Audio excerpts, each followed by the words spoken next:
What's going on, fellow A-plussers? It's your host, Adam Perez, back once again with another video for you guys here this week as we're going to be getting into our live viewer questions as we go ahead and wrap up that segment from A-Plus Hero Report this past weekend, guys. Remember, we go live every Sunday at 12 p.m. Central Time. That time may be fluctuating a little bit here in the next couple of weeks, but for the most part, you can always submit your live viewer questions, and we'll certainly do our best to try and get to as many as we can to answer them live on air for A-Plus Hero Report every Sunday for you guys. The questions that we don't get to, this is why you're here. We go ahead and make an individual live viewer questions for you guys as we're going to finish off the questions. I believe they were from the 5th of February. So thank you, everybody, for submitting your questions. If you are new to the channel or new to the show and have stumbled upon this video, if you ever do have a live viewer question, it's pretty simple to go ahead and submit them in. Usually during the middle of the week, we'll go ahead and post on our community tab for you guys to drop your questions off. So let's go ahead and start pulling those up here. So yeah, just simply go over to our main YouTube page, A-Plus Hero Report, click on that community tab. And usually every Wednesday or after Wednesday in the week, there will be a live viewer question post. Feel free to submit them down below. And we'll certainly get to them. So I believe last time we left off, we answered the question for Power Rangers Legacy. So next up is going to be Mr. Jack Daniels. What's up, Mr. Daniels? Because it's 5 o'clock somewhere. With season 9 of The Flash coming out very soon, and with Javicia Leslie returning as Ryan Wilder, Batwoman, do you think she'll also return as Batwoman, not just as Red Death? To at least give Batwoman fans some closure since the cancellation. And do you think Barry or someone from Team Flash will reference why Batwoman looks so different now, or will everyone just assume everything's changed since Crisis on Infinite Earths? I'm not sure if Barry himself learned that the new Batwoman is in charge of protecting Gotham City, or perhaps off-screen Barry and everyone thought Kate Kane was presumed dead when the villain Black Mask staged her plane crash. I recall the Flash Armageddon story arc. Barry did meet an alternate version of Ryan Wilder without officially meeting her when Barry thought he was going crazy due to the Reverse Flash creating a reverse Flashpoint. Yeah, I recall. Well, I don't believe I ever finished the Armageddon story arc. I remember seeing. I believe that's where I left off at, was the moment that Barry goes into the future, if I'm not mistaken, and then sees how things have changed. And I remember Ryan Wilder being in that scene, but I never caught up with the next episode. So I would be under the impression that Barry and them already know that changes have been made to Batwoman and that it's no longer Kate Kane. But maybe it'll be interesting to see if they actually discuss it in this particular season. So I do think, I believe I've seen set photos of Red Death being on set. I believe it's from this season. I don't recall it being from last season. If I'm wrong, please let me know in the comment section box below. But so whether or not she actually returns as Batwoman or if she's just herself as Red Death, that I don't know. But I would like to see her back as Batwoman for this final season here. So hopefully we'll get that opportunity. I mean, we get a lot of returning members for the Arrowverse in this season 9. So maybe it'll be a nice moment of seeing Ryan Wilder back in her Batwoman costume. They actually, as of today, they just went ahead and posted I believe that they dropped a new Flash poster because the season finale, or not the season finale, but the season premiere begins today for the final season. So they did drop a brand new poster for that. But yeah, hopefully we see Ryan Wilder. For me personally, I hope we eventually see her as Batwoman. Next up, Kenny Tolentino. What's up, Kenny? What are some of your favorite storylines from Mighty Morphin or Zeo? Mine had to be the Gold Ranger arc in Power Rangers Zeo. Why ask? I really like how clever the Gold Ranger's identity was hidden, where he would have often just disappeared after helping the Rangers fight a monster. The Rangers themselves thought Billy was the Gold Ranger because he kept disappearing every the time the Gold Ranger showed up. A few episodes later, when Jason, the original Red Ranger, unexpectedly came back and took over as the Gold Ranger, when Trey of Triforia started having problems when he was split into 3 people. Just seeing Jason become the Gold Ranger for the rest of the season was just plain awesome. I totally agree with you. Jason, for me, is in Power Rangers Zero, was one of my favorites. It was like a ranger swap where Tommy was originally the sixth ranger while Jason was the red ranger. While Billy wasn't able to absorb the gold ranger powers, then ended up leaving. It was still cool to see Billy trying to become a ranger again. I just learned recently that Trey was portrayed by four people aside from the triplet brothers. Really now, I'm trying to remember if there was another time I remember seeing somebody else outside of the triplets. It's been so long since I've wound up watching MMPR and Zio, with the exception of maybe jumping back into like the occasional one episode here or there. Some of my favorite storylines. That's definitely one of my favorite storylines, the Gold Ranger arc. Since I've been watching MMPR literally since the premiere of the episode, one for me, one of my favorites was um the Green Ranger arc, specifically the idea of Jason trying to save Tommy. Was it the green candle that was lit, right? And we had already seen Jason and Goldar kind of fight so much. But I don't remember as a kid. I just remember the stakes feeling so high at the time, seeing Jason face off against Goldar in order to try and save Tommy's powers and stuff. And it's not very often you get the opportunity to see your heroes or the good guys sort of fail, right, in their mission or to accomplish something, especially when it comes to helping out another friend. And so I remember as a kid, not only did I feel like the stakes were high, but I felt so bad for Jason and Tommy, that he couldn't come through and save his partner there or save his friend. So that definitely always took me back. Um, the White Ranger reveal was always great for me as a kid. I don't believe I had any idea who it was going to be. I didn't quite faint like Kimberly did when it was revealed, but I thought the story arc, the secrecy, where Billy and Alpha's at all the time, sort of thing, then revealing what they've been working on and seeing the White Ranger come down from the heavens like he was Jesus or something, the angels singing with the big old bright light behind him, sort of thing. It was just a really cool moment as a kid checking it out. And if I'm not mistaken, I think the transition from Mighty Morphin to Zeo was pretty cool. I can't remember how they played it out, but I want to say it was like a two-parter. If it was like the Mighty Morphin finale for like its third season, with like the destruction of the command center, I believe that was Mighty Morphin's finale into the Zeo.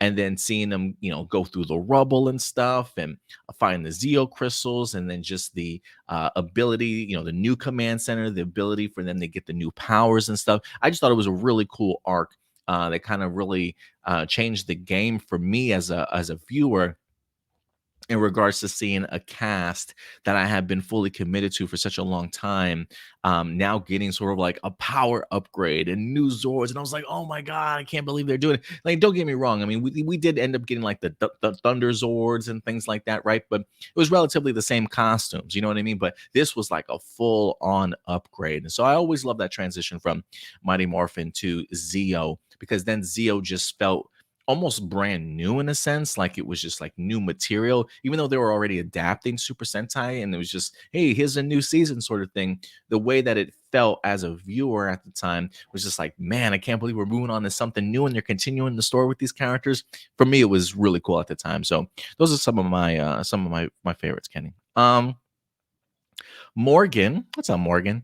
She says, last time you talked about Amazon getting the Tomb Raider franchise rights. If you could create your own TV series or movie of Tomb Raider, what would be your title and story theme?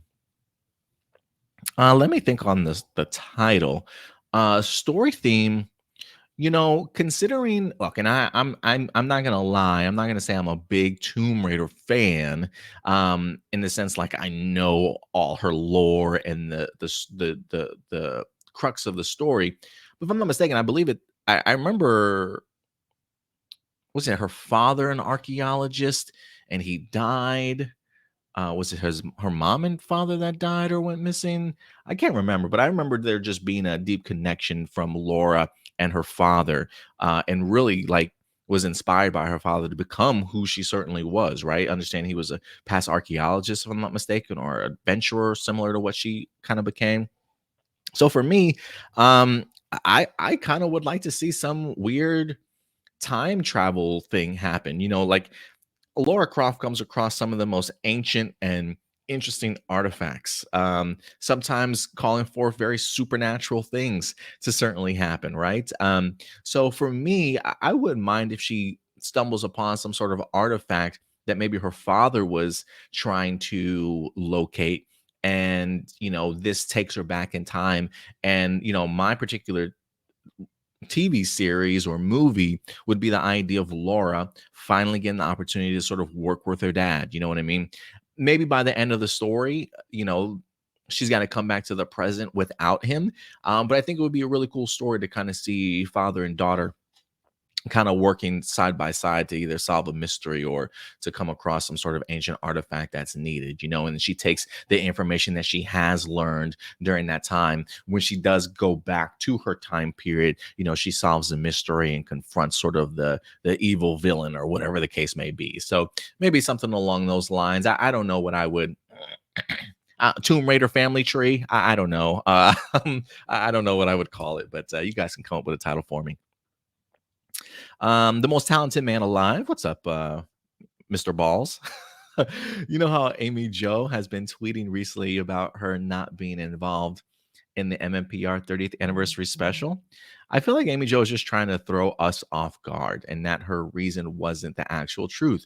If you think about it, Hasbro managed to bring back David Yost and Walter Jones, who we all know that they were only two original members of MMPR who were very protective of their characters and their legacy and would only return if the script was really good and were compensated fairly. To be fair, I think Amy Jo probably feels that same way, though, and because of how they were treated back in the day. So I think Amy Jo's tweets is just trying to keep a surprise appearance in the 30th anniversary special.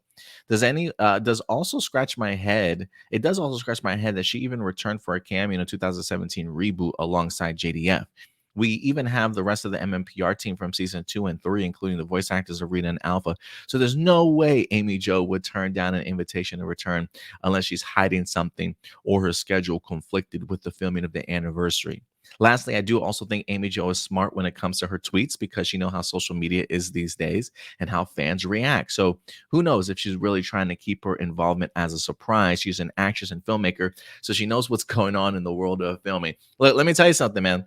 You know, I think it was like her very first tweet, not the I didn't say no, but I just didn't accept their offer. Not that tweet. There was a tweet a while back that got people all upset. And I can't remember what it said word for word, but I remember giving my thoughts on it and being a little upset because the way that it came across, I don't want to say felt rude, but it felt like she wasn't telling the whole truth, you know what I mean? Or her perspective was kind of skewed from her point of view compared to like how the fans probably really feel about it. Or like I didn't feel like her first tweet was a very good look for her, And so we talked about it, and I do remember even mentioning, listen, I was like, I'm not even going to say too much more on it though. I says because for all we know, this tweet is really like a red herring, right? Like it could just be the idea that she's coming back. She certainly doesn't want to tell anybody. Maybe she eventually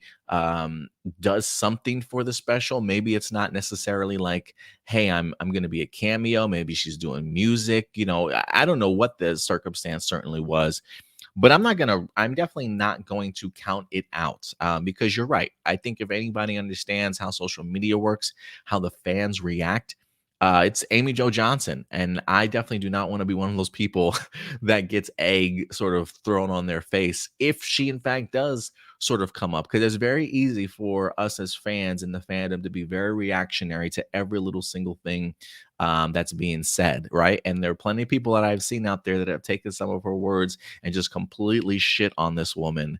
And whether or not, you feel some type of way about her lack of representing Power Rangers, what seems to be her being ashamed to be a Power Ranger. I don't know, but I will just say, while I definitely have said my own fair share of Amy Jo Johnson in regards to just the optics of some of the things that she certainly says, and some of the things she says can certainly be kind of confusing. So you didn't say no, but you didn't accept their offer. That kind of feels like a no to me, unless it's the case of they gave me a different offer that I did say yes to help in other ways. You know what I mean? So I don't know. There's a part of me too that has been sort of expecting a surprise cameo in some way, shape, or form. I've even said it on here before. Rest in peace, Jason David Frank.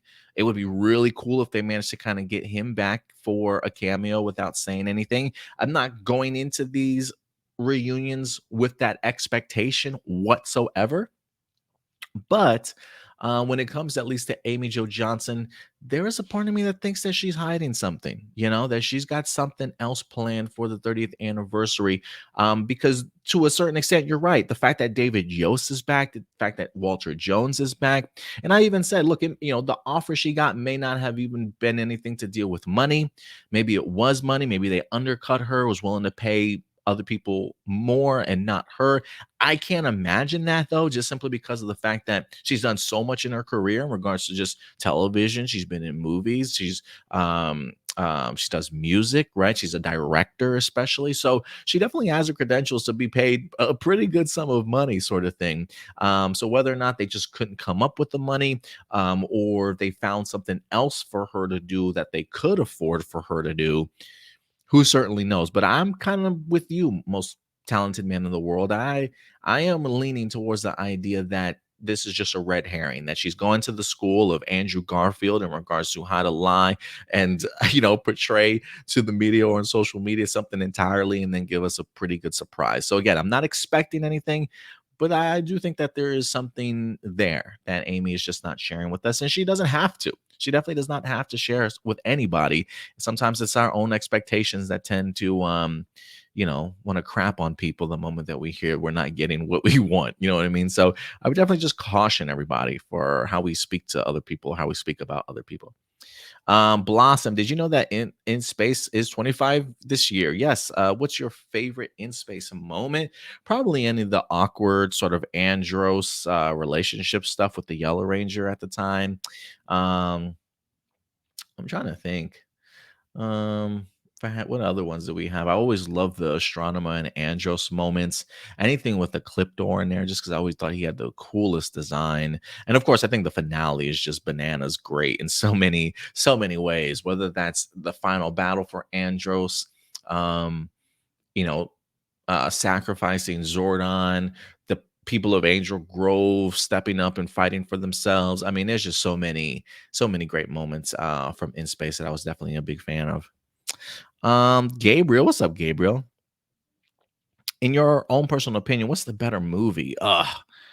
Into the Spider Verse or Spider Man 2? I watched Into the Spider Verse the other day for the first time since theaters. That movie is truly something special. It is a comic book movie that dares to take the usual tropes of the genre and do something much different with them. It is unique, emotional, hilarious, and mind bending all at once. The animation is so precise in every shot and movement, not to mention the wonderful voice acting. You can hear the passion in each character's voice, such a small detail, but I love it. That being said, Spider-Man 2 is arguably just as great. It is, I think, one of the first comic book movies to try to go a step further than black and white, good versus evil story. It took the world created in the first film and expanded on it. It developed all the characters in such a natural fashion. The action set pieces were exhilarating. The score was beautiful. The direction was chaotic yet focused. It truly felt like an auteur's vision than a comic book blockbuster, a sequel that stood on its own as a masterpiece. I couldn't agree with you more, Gabriel. Like, I love both of these movies, but to me, I've always had Spider-Man 2 just slightly above Into the Spider-Verse. I think they're two outstanding films. I love Into the Spider-Verse for giving Miles Morales a platform, a fellow Black and Puerto Rican mixed guy like myself. He's just a little bit darker than me, but definitely somebody that I can definitely relate to in a certain extent. For me, it was just a great movie. It was just really incredibly well told. Is a reason why it won an Oscar for Best Animated Film of the Year. Just incredibly well deserved. But for me, Spider-Man 2 is just, I find it on a whole different level. But I mean, trust me, these two movies are really close to me. And I think I probably give it the edge because it is live action. And maybe that's not fair to Into the Spider Verse because you can get done a lot more bigger pieces with animation than you could when it comes to live action. But damn, if Spider-Man 2 just did not feel like the perfect Spider-Man movie to me, because you're right, it did expand on the world, the great world that it created in the first one. And one of the things that when you say it's an auteur's vision, I completely agree with you. There is something great about what Sam Raimi was able to do and kind of bring to the screen because it literally felt like for the first time me watching a comic book in live action on the big screen. I mean, I think he had so many great moments, and he even went into his horror bag a little bit in here that I kind of appreciated. The idea of Doctor Octopus, the tentacles that kind of have a life of their own. I think of scenes like the operation room, right, when the doctors are getting ready to take these arms off of him.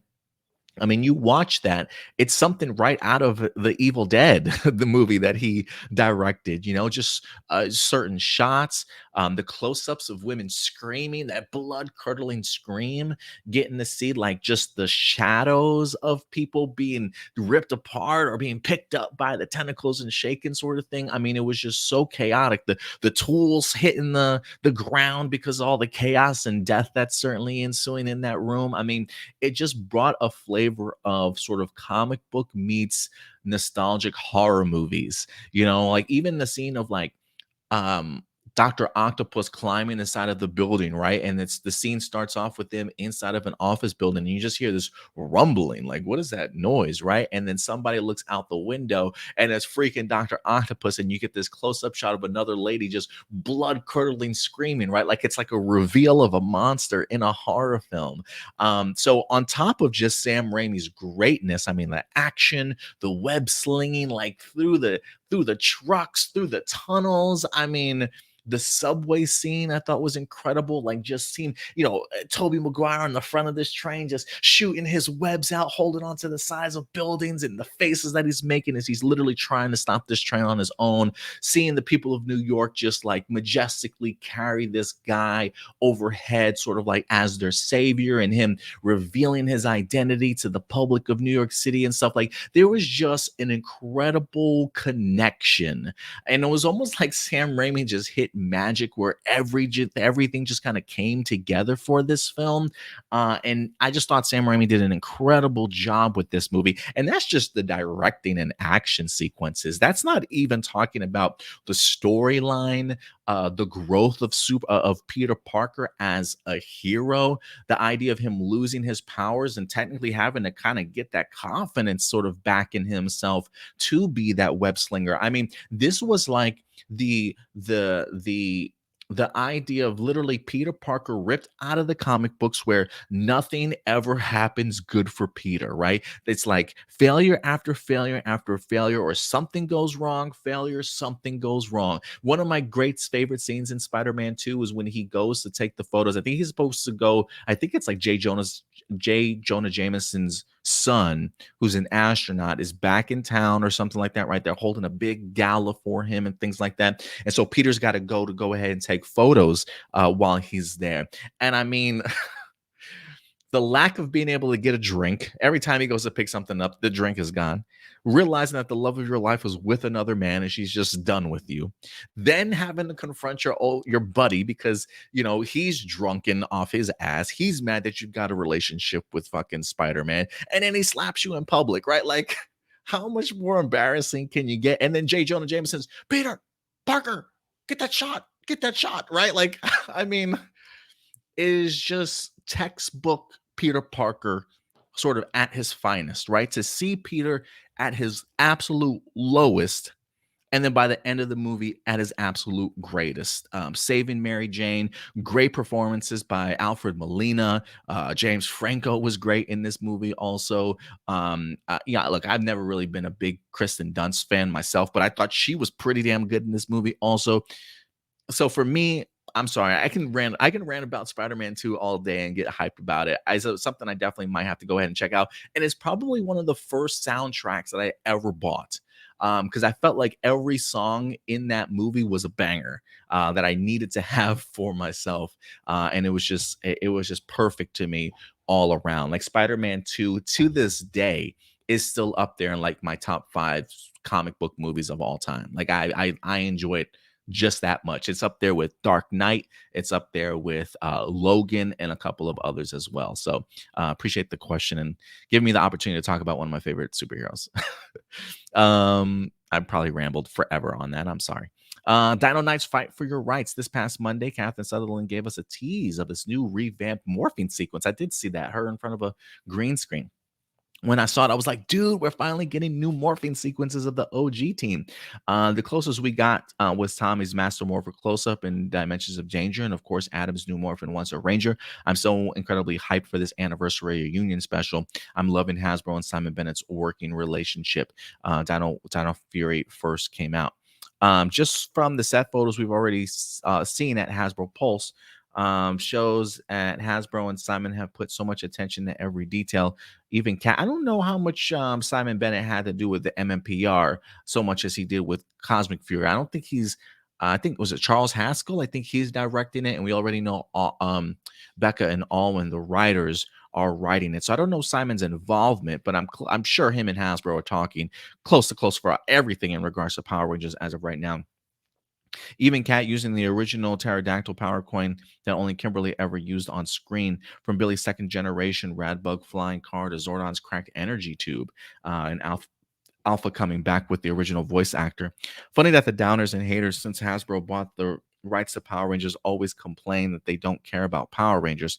Clearly, they do care and are just slowly doing things to make sure everything translates well on screen. Funny that the entire Neil Saban era, Saban refused to put any effort and creativity. How excited are you to see the MMPR team get brand new morphing sequences after all these years? And what were some of your favorite morphing sequences? Man, I don't know if I could remember some of my favorite morphing sequences from classic Saban era stuff. I mean, maybe the transition from Mighty Morphin to Zeo that I just kind of talked about. Seeing that transition of them morph for the first time was probably pretty cool for me as a kid. But look, I've never been under the impression that Hasbro does not care about Power Rangers. When you spend $512 million on a franchise, you better care about it. You better put some effort behind it if you want it to be successful and for you to certainly earn your money back. So for me, it was always just sort of an idea of a matter of time, right? When you have a changing of the guard, sometimes it takes a while for things to actually start changing and start kind of showing improvements.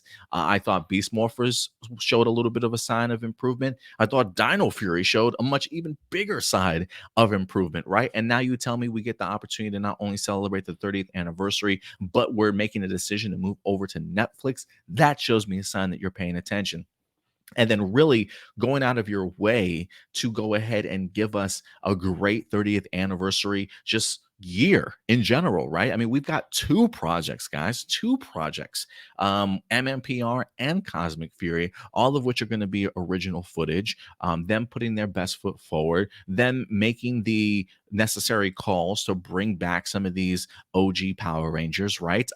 So yeah, I don't think I've never seen them tell me anything about them not caring about Power Rangers. Sometimes I think people just get into their own heads, just need something to complain about. Unfortunately, sometimes, maybe in other areas they're disappointed. Like I have seen people complain about the Lightning Collection and the idea of just lack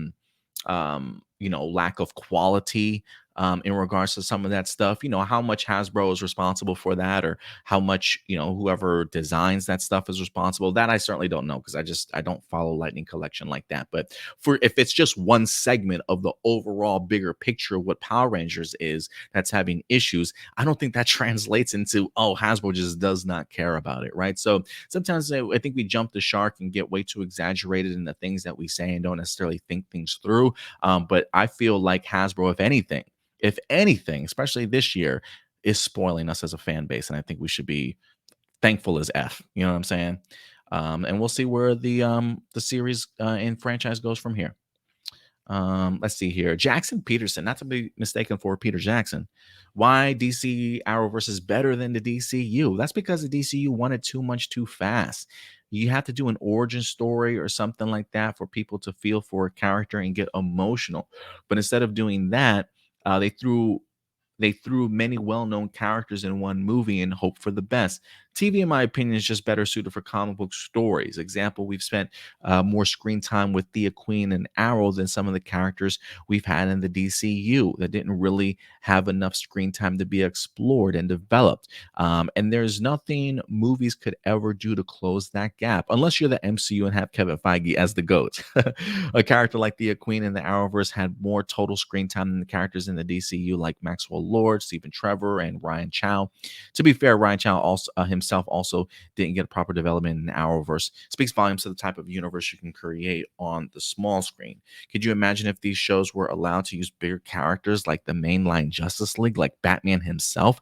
The scale of a television comic book universe could have potential to be even more huge. Honestly, it already did for the first decade of the Oliver Queen era. If you told me when I was a kid that we see DC characters like Elongated Man, Green Arrow, Atom on screen together in live action universe, I wouldn't believe you. I just can't flesh out, you can't just flesh out characters enough in a movie universe unless it's a very, very long term. Even then, actors are expensive and movies are expensive, etc. Sorry for my sharing thoughts on DC TV compared to DCU films. I thought this would be fun to talk about. I mean, hey, feel free to share your thoughts anytime, Jax. You never have to apologize for your opinion on anything.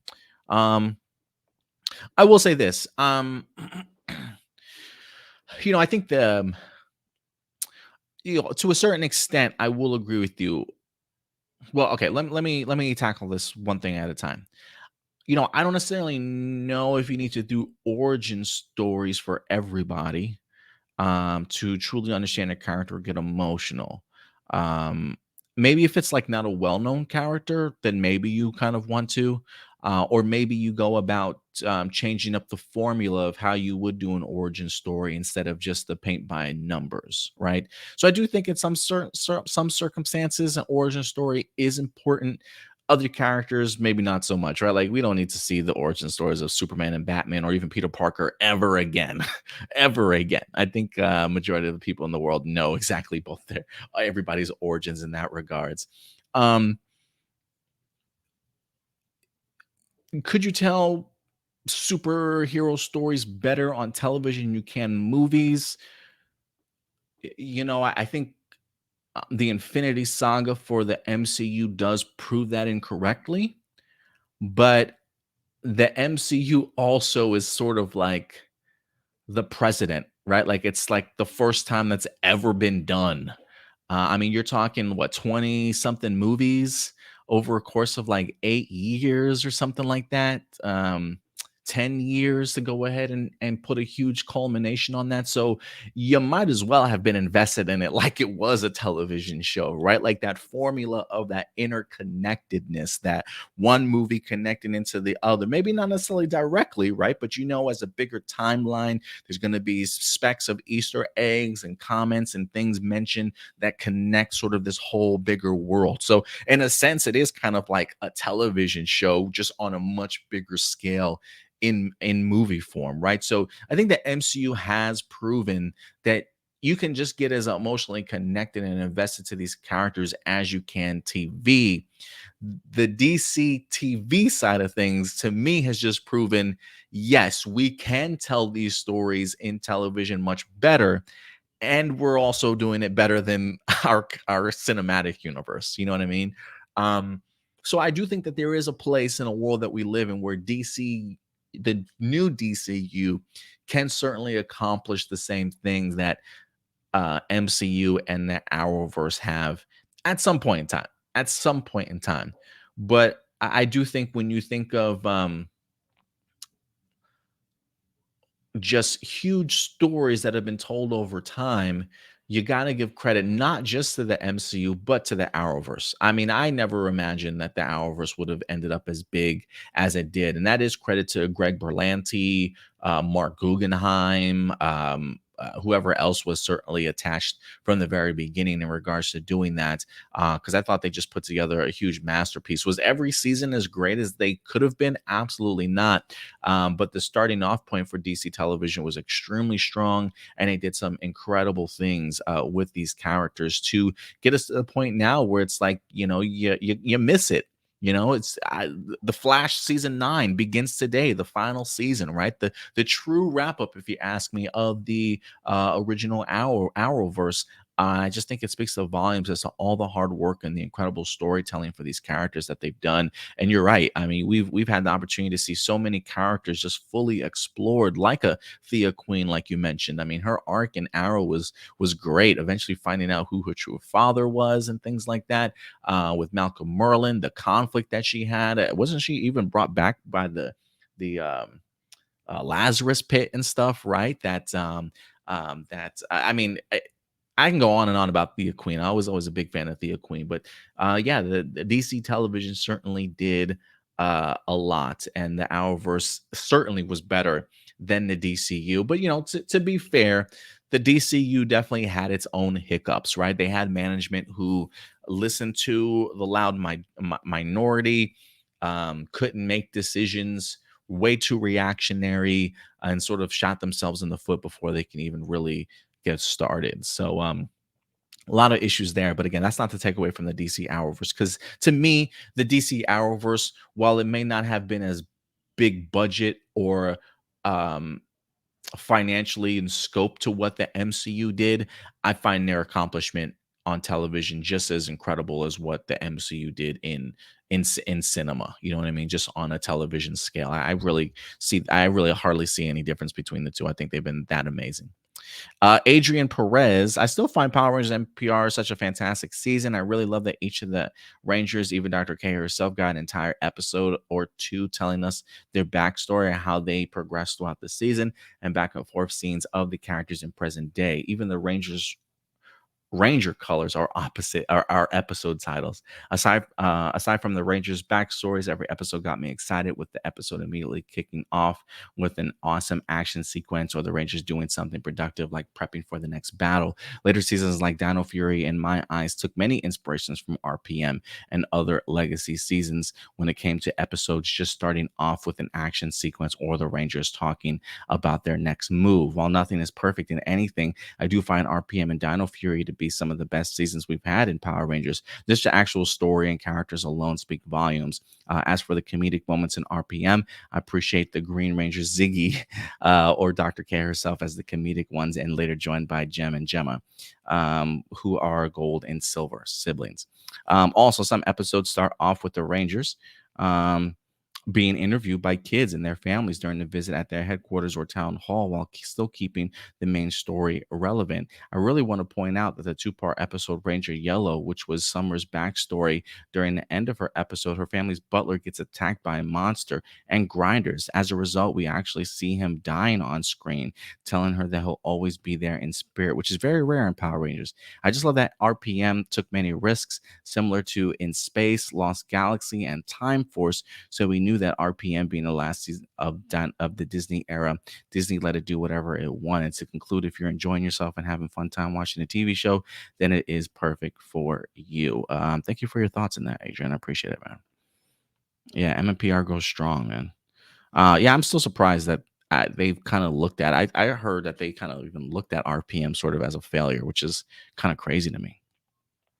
John Schuyler, I'm so pumped for the 30th anniversary reunion special. However, I'm really curious to see if characters themselves will reference the events of Super Mega Force, Legendary Battle, and Beast Morpher's Grid connection, considering we did see the MMPR team at both crossovers, as well as if Rocky and Cat are also referenced in Dimensions in Danger, since that was the very last time we saw them on screen with Tommy, or will they completely ignore them, even though Dino Fury did actually show clips of both crossovers in the episode of Morphing Masters. This is what happens when Saban was so lazy and insisting on using Super Sentai footage.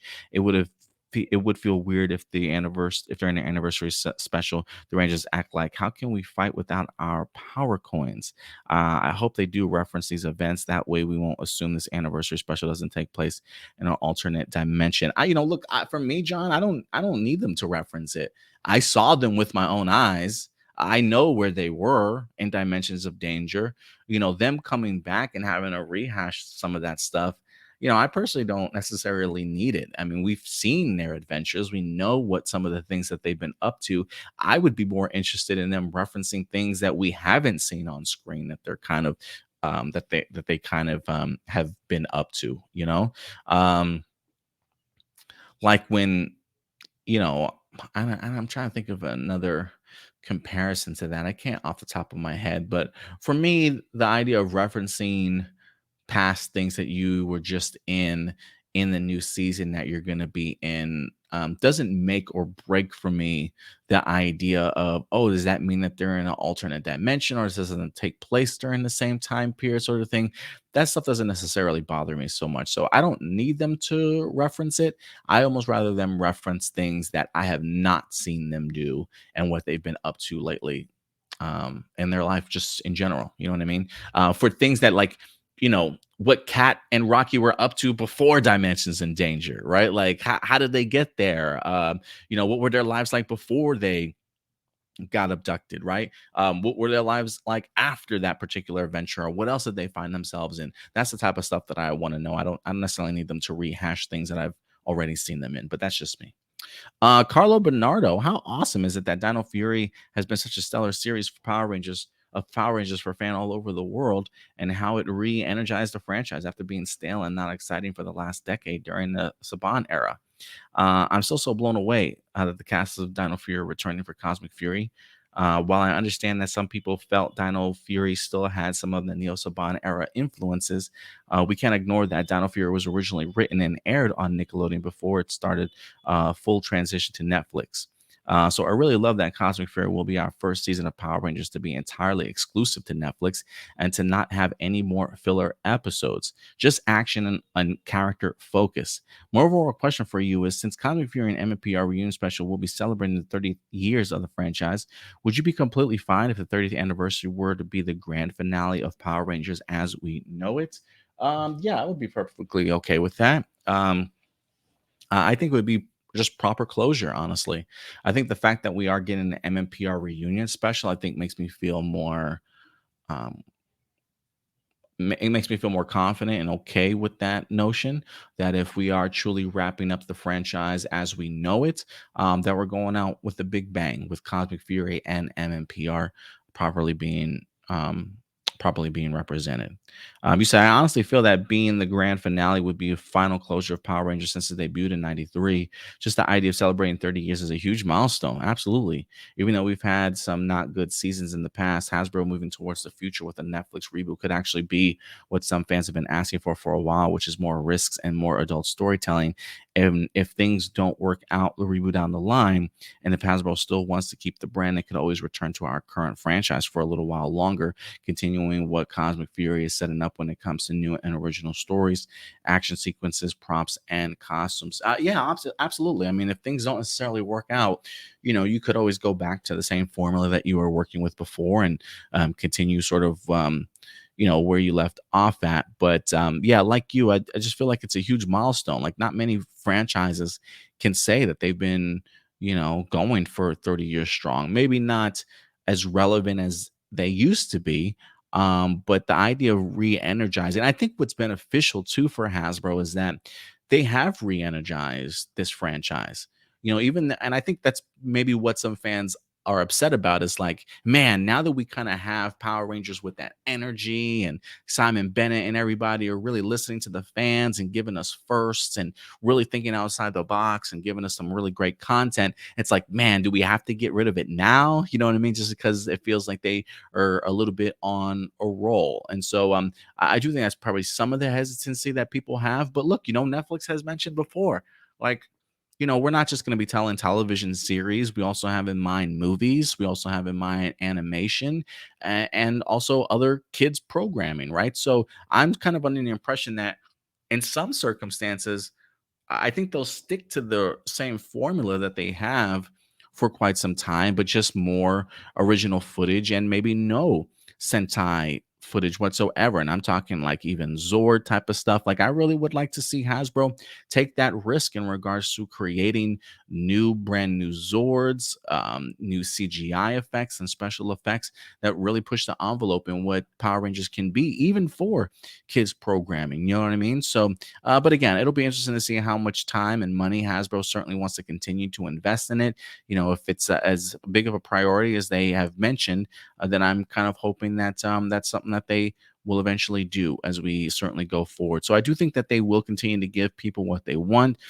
being a part of Netflix, I think, does offer that more risks, more adult storytelling, but plenty of storytelling, not just necessarily adult, but for everybody to certainly go around. So I do think while this is a great send off for me for the 30th anniversary, I do think Hasbro's has something to fall back on if for some reason their reboot doesn't necessarily go the way as planned. Francois, if there was ever an anniversary for Disney era as a whole, which will probably never happen, this would be my retro team: Dino Fury Red, Ninja Storm Green, Jungle Fury Yellow, Operation Drive, Mercury, RPM Blue, Mystic Force Pink, and SPD Shadow Ranger. What would your retro team from be from the Disney era? Oh God.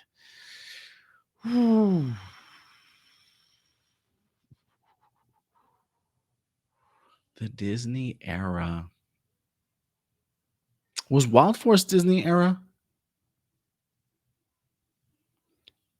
Maybe red. Maybe give me Cole. Wild Force red.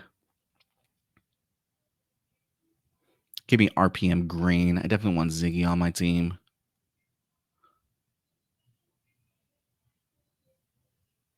Give me Time Force pink. So I've got red, pink, and green. Ninja Storm yellow. No, no, no, no, no, no. I take that back. I take that back. I take that back.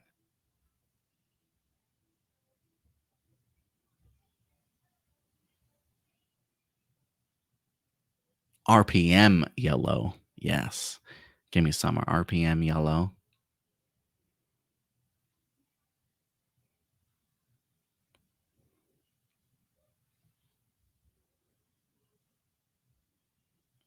I'm trying to think of a blue. I'm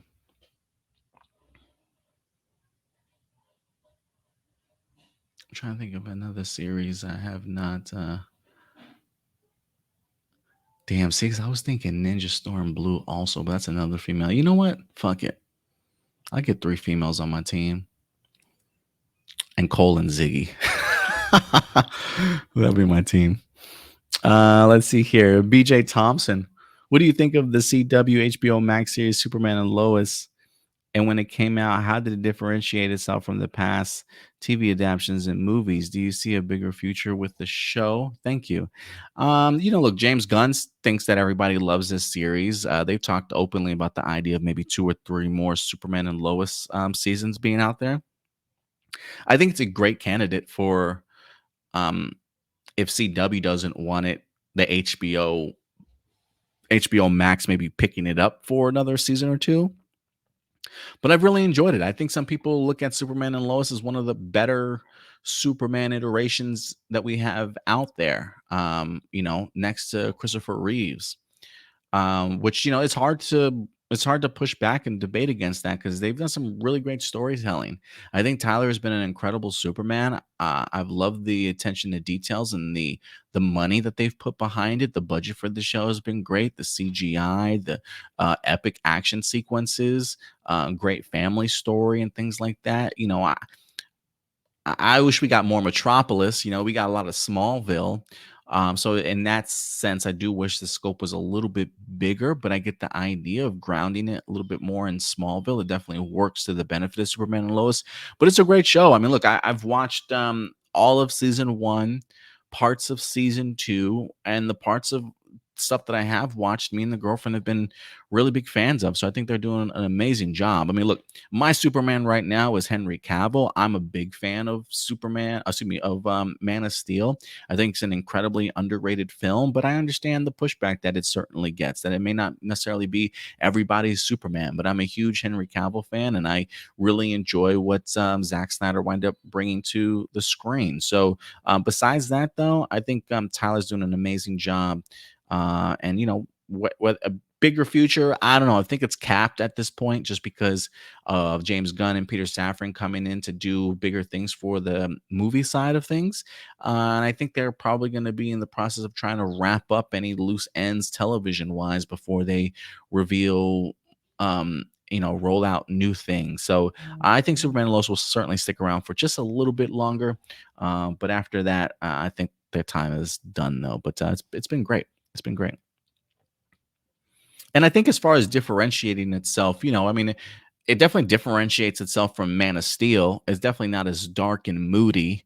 This does very much establish the truth, justice on the American way. I mean, I don't necessarily see Superman flying around with the American flag and Superman and Lois, right? But he brings a wholesome family kind of vibe to him. I mean, even seeing Tyler in like the classic Superman um, um, costume from like his was it Action Comic days, right? Just going very old school and retro with his costume. My mom made it for me. I mean, God, everybody loves that sequence, and I certainly don't blame him. But it definitely differentiates itself from a more modern Superman, and definitely more a callback to Christopher Reeves. Maybe even a little bit of Superman Returns also. Doomsday says, "How hard do you think it is for someone to direct a movie as well as star in it? For example, not only is Michael B. Jordan starring in Creed 3, but he's also directing the movie." I hear it's pretty difficult. I hear it's pretty difficult, but maybe it's something that it works for some people. I feel like I've heard Michael B. Jordan talk about the idea that he likes the process. I think I remember him mentioning that him acting and directing kind of gives him a different perspective and lets him know sort of the shots that he really wants to take. Like when I think of that, I think of like Michael B. Jordan in the ring already, full costume on, mouthpiece in, right? And he's trying to do a scene, and then somebody yells cut, and then I can just see him either leaving the set in costume, looking at what was just filmed, having to tell somebody, okay, I want you to pull in this way, and then at this moment pull out, sort of thing, right? Or come into camera, come into the scene from this direction, sort of thing, right? Or I want to do this over again. Maybe let's place the camera here so you see this punch a little bit better. And then I see him scurrying back off to the set and then having to redo. Like it's just, I think it's probably the back and forth, knowing what you have to do as an actor and staying in that mindset and character, right? To draw upon, and then immediately going back into director mode. And whether or not somebody brings you a screen onto set to kind of talk you through it, right? It's just, I almost feel like it's two different parts of the brain that has to activate itself. But I'm not a director, I'm not an actor, so maybe it's definitely different for them, and maybe they're able to kind of keep track of everything that they certainly have to do. But I gotta imagine that's difficult and stressful, if anything. So, but Michael B. Jordan's been acting for a while now. He's been a part of this franchise for two previous films. If there's anybody that's picked up on some great things, he's worked with Ryan Coogler, right? He's worked with some great directors and stuff. I think I'm hoping that he's maybe has picked up a thing or two. And Sylvester Stallone did the same thing, directing and starring in his own films at time, and so maybe he learned something from the man himself. So it's going to be interesting to see. But I got to imagine at least that it's pretty hard to do. It's pretty hard to do. And Dwight just says, "How you doing, man? I'm doing great. Thanks for asking." But other than that, guys, I think that will wrap up all of our live viewer questions. So thank you very much for certainly doing so. And you know what, Doomsday, because you asked that question, I'm going to try and find that Michael B. Jordan interview, or at least just find interviews with actors that have had to do acting and directing, and just kind of see what all they've said in regards to what that process is like. It is one of those things that it feels very daunting. Like as an audience member, if you were to tell me, hey, this person's going to act and direct, I think for me, it sounded more daunting to me that Michael B. Jordan was acting and this was going to be his directorial debut, right? So now you're asking him not only to act, but you're also asking him to take on responsibilities that he's never done before in his life, right? So to me, that's definitely worrisome, but I don't worry about it so much because this is the third film in the trilogy. If it was like kicking off a franchise, maybe I would be a little bit worried, but we're so deep into this Creed storyline now that I think this is probably a great film to experiment as a directorial sort of debut. But I'm looking forward to it, man. It's definitely in my list of most anticipated movies this year, and March can't come soon enough, man. So yeah, I'm pumped for Creed 3.